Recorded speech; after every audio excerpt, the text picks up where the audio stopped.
Smell. Do you smell that? Is it is that your email list thinking like that? Oh my gosh, don't you know you've got to keep your email list fresh, guys? Your email list must stay fresh. Hey, everybody. Welcome to Traffic Keys. I'm Atiba, your host, and today we're going to be talking about email freshness. So, if you are a business owner and you are looking to drive more eyeballs to your website, if you're trying to drive more traffic to your website, generate more leads, you are in the right place because that's what we're here to talk about. And today we're revisiting that topic of email list. And I'm going to revisit this topic by talking. I'm going to tell you a story. Let me just call it what it is. I'm going to tell you a story. And this is a true story. This is my story. Okay, something that happened to me several years ago. That I guarantee you, if you have an email list, and if you don't, that's a whole nother problem that we need to talk about. If you have an email list, you're probably guilty of doing the same thing that I did. So here we go. So I had been building a list for many years, and these were all past customers, people who had shown interest, et cetera, in this particular brand that I owned at the time. And the list was over 10,000 people that I had accumulated. Okay, and I was diligent. I was emailing that list, and we were making money off of the emails. Okay. Email is a great way to drive traffic to your website. You email somebody some information, whether it be promotion or you're just educating them.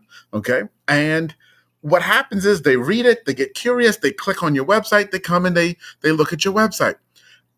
I've been doing this with this list as it was growing for years. When I say years, guys, I'm talking 5 to 7 years. Grew it over 10,000 people. But only about 500 or 600 people were actually opening my email. Now, they were engaged and they were buying, so it was great. It was making money. It was awesome. But I was emailing 10,000 to get 500 to buy. And then someone challenged me and said, "You know, your list stinks. I can smell it. It reeks." I'm like, "No, it doesn't. It's okay because, maybe they'll come back around and maybe they'll buy." I mean, these are good email addresses because they're not bouncing, they're being delivered. But my open rate sucked. My open rate sucked. And so that friend of mine challenged me and said, "Here's what I want you to do." Okay. And it wasn't that I didn't know this. Okay. And that's why I'm also sharing this with you, because sometimes we know better, we just don't do better. And I was guilty of that many years ago in this story. He said, "I want you to do something.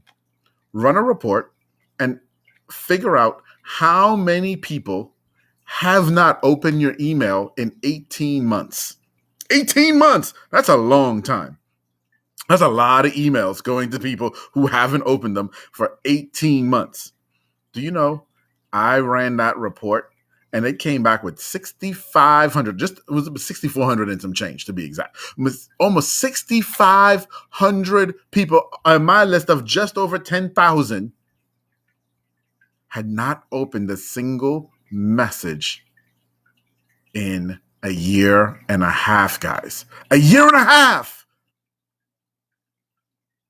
And my friend challenged me. He said, "Hey, dump all those messages, all those emails. You're just wasting your time." And again, it wasn't that I didn't know this. And so here's what you've got to know. You see, if they're not opening, if you get, like in this case, 6,500 people, the majority of your people not opening your messages, what Google and the other email providers see is no one likes to read your stuff. And so they start sending your messages to spam, and they start sending your messages to promotions, and people stop seeing your messages. That's what was happening to me. And I said, but they might come back around. If y'all have an email list, have you said that? Well, they might come back around. It's been 18 months. Come on, guy, they're not coming back. But maybe. And so my friend challenged me. He said, get rid of all of them.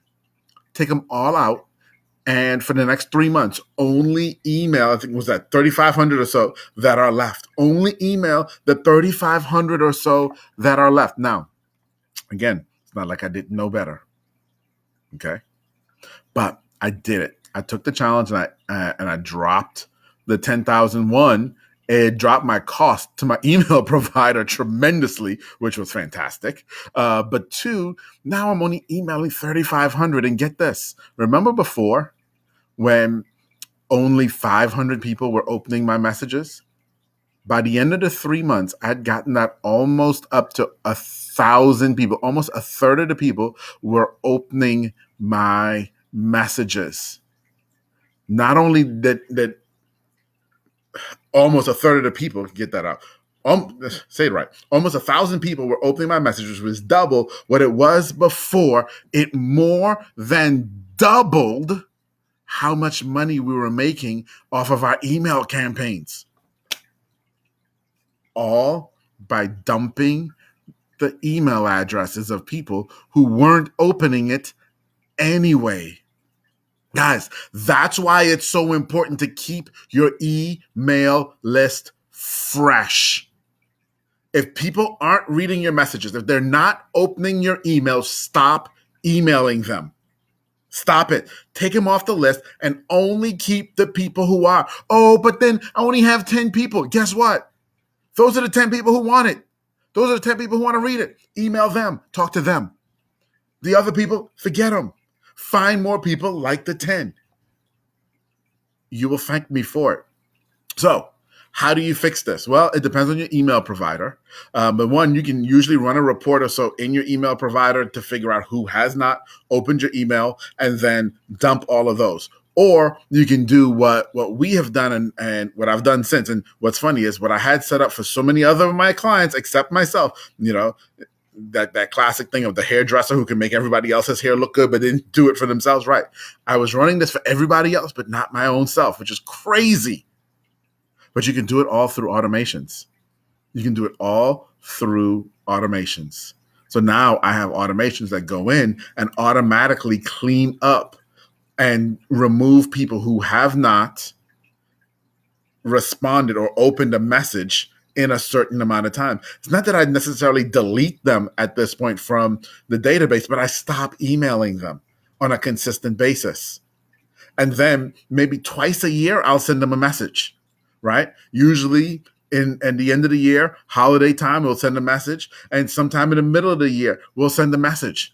And if they respond or if they open either one of those messages, then they go back into the group of active people that we're talking to. If they don't, guess what? They stay where they are. And I don't email them again for another 6 months or so.